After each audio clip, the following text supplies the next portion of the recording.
Our officers were called to a robbery in progress at 22,325 Loop 494, which is a stop and gas business, on reports that shots had been fired and the caller had a license plate and description of a vehicle.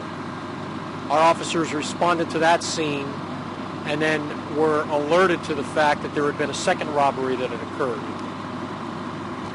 Short time after that, further north up on 494, a third robbery had occurred.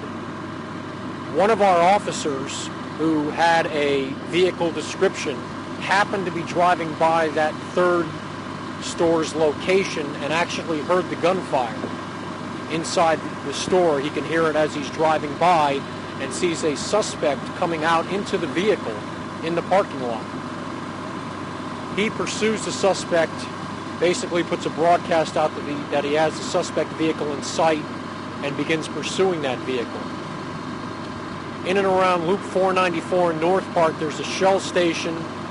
At that time, the suspect pulls into the Shell station and does a U-turn. In so doing, fires shots at one of our officers' vehicles and strikes the officer's patrol vehicle in the front bumper. The pursuit continues for about 5 to 10 miles further here into the Montgomery County limits into Porter. The suspect loses control, strikes this sign, and his vehicle is disabled. The officers take cover behind their patrol vehicles, order the suspect on several occasions to show his hands and come out of the vehicle. The suspect ignores those commands and instead comes outside of his driver's side of the vehicle with a pistol in his hand, continuing to disobey officers' commands, and that's when our officers discharge their weapons, striking him at least one time. His injuries at this time are being described as non-life-threatening injuries. He's at Bentop General Hospital being treated. He's going to face a number of charges, a number of aggravated robbery charges, as we try to get more and more people to identify him from these businesses. These are the only 3 businesses that we're aware of. There may be more than that. Once we piece all this together, we have 3 different agencies that are investigating: the Texas Rangers, the Montgomery County Sheriff's Office, and the Houston Police Department. We're assisting in this case since the shooting incident with our officers occurred in Porter. What I can tell you is that when our officers were issuing the verbal commands for the suspect to get out of his vehicle, that our officers heard a shot, and they did not know if the suspect had shot himself or was shooting at officers. So they initially heard the shot.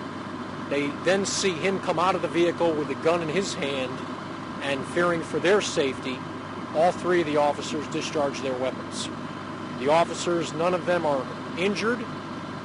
At this particular time, as is customary, they will be placed on 3 days administrative duties. That is not a punishment.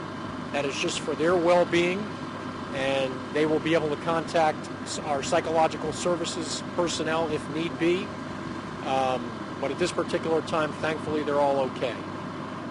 The citizens in all 3 of these stores, fortunately, no one was hurt, either clerks or citizens, even though we're being told that the suspect discharged and fired his gun in all 3 cases.